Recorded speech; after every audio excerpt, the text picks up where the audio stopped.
स्वागत है दोस्तों आपका हमारे यूट्यूब चैनल इन्वेस्ट टेक्निकल में। दोस्तों अगर आप एफडी में इन्वेस्टमेंट करना चाह रहे हैं देन आपको एक बार म्यूचुअल फंड के अंदर भी कंसीडर करना चाहिए, क्योंकि लॉन्ग टर्म के पॉइंट ऑफ व्यू से कुछ एक म्यूचुअल फंड्स ऐसे होते हैं जहां पर आपको कंसिस्टेंट एफडी के कंपैरिजन में 2 गुने रिटर्न्स देखने को मिल जाते हैं। वैसे सच्चाई तो ये है कि फ़िक्स डिपॉजिट के अंदर जो पैसा हम इन्वेस्ट करते हैं उस पर हमें फ़िक्स इंटरेस्ट मिलता है और हमारे पैसे पर यानी प्रिंसिपल अमाउंट पर किसी भी तरह का कोई संकट नहीं होता। लेकिन अगर आप म्यूचुअल फ़ंड के अंदर इन्वेस्टमेंट कर रहे हैं तो वहाँ पर रिटर्न की कोई गारंटी नहीं होती। लेकिन फिर भी अगर हम कुछ एक म्यूचुअल फ़ंड की बात करें तो वहाँ पर आपको एफडी के कंपैरिजन में 2 गुने कंसिस्टेंट रिटर्न्स देखने को मिल जाएंगे पिछले 5 साल या 10 साल के। वैसे तो मार्केट में ढेरों स्कीम्स हैं और उनमें से हम किसी के अंदर भी म्यूचुअल फ़ंड के अंदर इन्वेस्टमेंट कर सकते हैं, लेकिन म्यूचुअल फ़ंड में अगर आप एफडी के कंपैरिजन में रिटर्न्स देखना चाहते हैं या एफडी के जैसे रिटर्न्स प्राप्त करना चाहते हैं देन आपको 3 तरह के किसी भी एक म्यूचुअल फंड में इन्वेस्टमेंट करना चाहिए। पहला इंडेक्स फंड, दूसरा ब्लू चिप फंड, तीसरा लार्ज कैप फंड।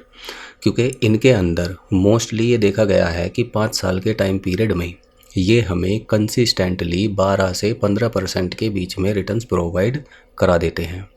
तो अब एक तरफ अगर हम एफडी के अंदर इन्वेस्टमेंट कर रहे हैं और उस इन्वेस्टमेंट पर मान लीजिए हमने 1 लाख रुपए का इन्वेस्टमेंट किया और उस इन्वेस्टमेंट पर अगर हमें 6-7% का इंटरेस्ट मिला एफडी के अंदर, और अगर हम महंगाई दर से इसका कंपैरिजन करके देखें तो इन्फ्लेशन रेट यानी महंगाई दर भी हमारी लगभग 6% 7% के आसपास रहती है।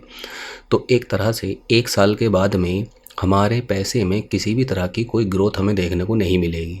क्योंकि जितना हमें इंटरेस्ट मिला एफडी के ऊपर उतनी ही महंगाई दर की वजह से जो चीज़ें हैं उनके भी मूल्य में वृद्धि हो गई है। तो अब अगर हमें इन्फ्लेशन को बीट करना है देन हमें थोड़ा सा रिस्क लेकर जो बेस्ट म्यूचुअल फंड होते हैं जैसे इंडेक्स फंड या ब्लू चिप फंड या फिर लार्ज कैप कैटेगरी के म्यूचुअल फंड, देन हम उनके अंदर अपने इन्वेस्टमेंट को कर सकते हैं। तो आइए जानते हैं एक लार्ज कैप कैटेगरी का म्यूचुअल फंड जिसने जब से ये फंड शुरू हुआ है तब से लेकर आज तक 13.64% के रिटर्न्स प्रोवाइड कराए हैं। पिछले 5 साल के अगर हम इसके रिटर्न्स देखें तो वो 15.75% के हैं। पिछले 3 साल के इसके रिटर्न्स 13.89% के हैं। पिछले 1 साल में भी इसने 3.76% के रिटर्न्स प्रोवाइड कराए हैं। लार्ज कैप कैटेगरी के म्यूचुअल फंड को ही हमने सेलेक्ट क्यों किया है? क्योंकि लार्ज कैप का मतलब है कि जो भी पैसा हम इस फंड के अंदर इन्वेस्ट करेंगे, हमारे पैसे को जो इस फंड के फंड मैनेजर हैं वो उस पैसे को लार्ज कैप कैटेगरी की जो बड़ी दिग्गज कंपनीज़ हैं उनके अंदर इन्वेस्ट किया जाएगा, हमारे पैसे को या डाइवर्सिफाई किया जाएगा। For example HDFC bank, Kotak bank, Reliance industry, ICICI bank, Infosys, L and T, Mahindra and Mahindra, Sun pharmaceutical industries, State Bank of India जैसी जो देश की दिग्गज कंपनी है सिर्फ उन्हीं के अंदर हमारे पैसे को डाइवर्सिफाई किया जाएगा। तो अगर शेयर मार्केट में मान लीजिए गिरावट आती भी है तो इन शेयर्स के अंदर मोस्टली ये देखा गया है कि पैनिक के सिचुएशन में ये स्टॉक रिकवरी जल्दी कर लेते हैं जब एक पैनिक ख़त्म हो जाता है या जो एक गिरावट का दौर है वो ख़त्म हो जाता है। वहीं अगर हम मिड कैप या फिर जो स्मॉल कैप कैटेगरी के स्टॉक्स होते हैं उनके अंदर अगर गिरावट आ जाती है तो उनको रिकवरी करने में काफ़ी टाइम लग जाता है, या फिर कुछ एक कंपनीज़ तो दोस्तों उभर ही नहीं पाती और वो रिकवरी दे ही नहीं पाती हैं। यही कारण है कि अगर आप इंडेक्स फंड को सेलेक्ट कर रहे हैं, मान लीजिए आप निफ्टी 50 का कोई भी म्यूचुअल फंड सेलेक्ट कर रहे हैं तो उसके अंदर भी जो निफ्टी 50 में आने वाली कंपनीज़ हैं सिर्फ आपके पैसे को उन्हीं के अंदर डाइवर्सिफाई किया जाएगा, जो कि मोस्टली लार्ज कैप कैटेगरी की कंपनीज़ ही होती हैं। इसके अलग अगर आप मान लीजिए ब्लू चिप कैटेगरी के म्यूचुअल फंड में इन्वेस्ट कर रहे हैं तो वहाँ पर भी आपको यही देखने को मिलेगा कि आपका जो मैक्सिमम पैसा है वो जो ब्लू चिप कंपनीज़ हैं उन्हीं के अंदर डाइवर्सिफाई किया जाता है। तो लार्ज कैप, ब्लू चिप या फिर इंडेक्स फंड के अंदर आप इन्वेस्ट कर सकते हैं अगर आपका व्यू 1 साल, 2 साल या 5 साल का है। अब दोस्तों अगर मान लीजिए आपने इसके अंदर 1 लाख रुपए का इन्वेस्टमेंट कर दिया, उससे पहले मैं आपको बता दूं अगर आपने एफडी के अंदर 1 लाख रुपए का इन्वेस्टमेंट किया और 6.5% के हमें रिटर्न मिले तो 5 साल के बाद में हमारे पैसे पर 38,042 रुपये की ग्रोथ होगी, यानी जो हमें इंटरेस्ट देखने को मिलेगा वो 38,042 रुपये का होगा। तो 5 साल के बाद में हमारा 1 लाख रुपये बढ़कर 1,38,042 रुपये हो जाएगा। अब जिस म्यूचुअल फ़ंड के बारे में हमने अभी डिस्कस किया है, अगर हम इसके ओवरऑल रिटर्न्स की बात करें,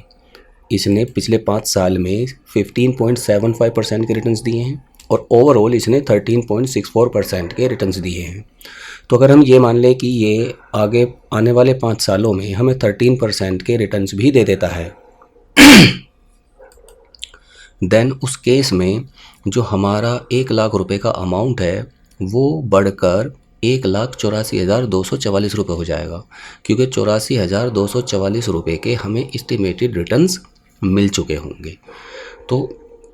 13% रिटर्न के हिसाब से अब दोस्तों यहाँ पर आप देख सकते हैं कि हमारे जो पैसे में ग्रोथ हुई है वो लगभग 50,000 रुपये के आसपास, 45 से 50,000 रुपये के आसपास ज़्यादा हुई है। वहीं अगर हम 5 साल के अकॉर्डिंग चेक करें तो 5 साल के अकॉर्डिंग इसने 15% के रिटर्न्स दिए हैं। तो 15% रिटर्न के हिसाब से जो हमारे एस्टिमेटेड रिटर्न्स बैठेंगे वो 1,01,136 रुपये बैठेंगे अगेंस्ट 1 लाख रुपये। तो फाइनल जो हमारी वैल्यू हो जाएगी वो 2,01,136 रुपये हो जाएगी। अब ये डिपेंड करेगा म्यूचुअल फ़ंड के रिटर्न्स के ऊपर कि वो हमें 15% के रिटर्न दे रहा है या 12% के रिटर्न दे रहा है। अब अगर ये हमें 10% के भी रिटर्न दे देता है या 12% के भी रिटर्न दे देता है तो कहीं ना कहीं ये एफडी के कंपैरिजन अगर हम करके देखें तो ये दोगुने रिटर्न्स हैं। और आप इसी तरह से किसी भी लार्ज कैप कैटेगरी का जो म्यूचुअल फ़ंड है उसको आप चेक कर सकते हैं, यानी सभी कंपनीज़ के जो लार्ज कैप कैटेगरी के म्यूचुअल फ़ंड हैं वो 12 से 15% के रिटर्न्स आपको देते हुए ज़रूर दिखाई देंगे, चाहे हम 5 साल का रिकॉर्ड देखें या फिर हम ओवरऑल उस फंड का रिकॉर्ड देखें। तो आप जब भी म्यूचुअल फ़ंड के अंदर इन्वेस्टमेंट करें तो अलग अलग एएमसी के जो लार्ज कैप कैटेगरी के म्यूचुअल फ़ंड हैं उनको आप एक बार कंपैरिजन करके देख लें कि एसबीआई का जो लार्ज कैप म्यूचुअल फ़ंड है उसने कितने रिटर्न्स प्रोवाइड कराए हैं, या फिर टाटा के लार्ज कैप ने कितने रिटर्न्स प्रोवाइड कराए हैं, या एक्सिस के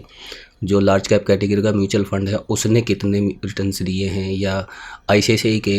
लार्ज कैप ने कितने दिए हैं। देन हम फाइनली डिसाइड कर सकते हैं कि हमें किस एएमसी के अंदर लार्ज कैप कैटेगरी के म्यूचुअल फ़ंड को सेलेक्ट करना है।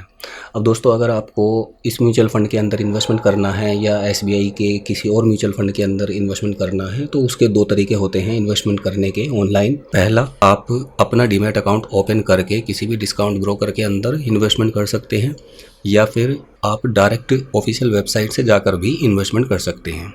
मैंने दोनों के ही लिंक नीचे डिस्क्रिप्शन बॉक्स में प्रोवाइड करा दिए हैं। अगर आपको इन्वेस्टमेंट करना है तो आप नीचे दिए गए डिस्क्रिप्शन बॉक्स में लिंक पर क्लिक करके घर बैठे खुद से अपने इन्वेस्टमेंट को कर सकते हैं ऑनलाइन केवाईसी करने के बाद में। आई होप आपको ये वीडियो अच्छी लगी होगी। अगर इससे रिलेवेंट आपका कोई भी क्वेश्चन है, क्वेरी है तो आप कमेंट करके पूछ सकते हैं, मैं उसका जवाब आपको ज़रूर दूँगा। धन्यवाद।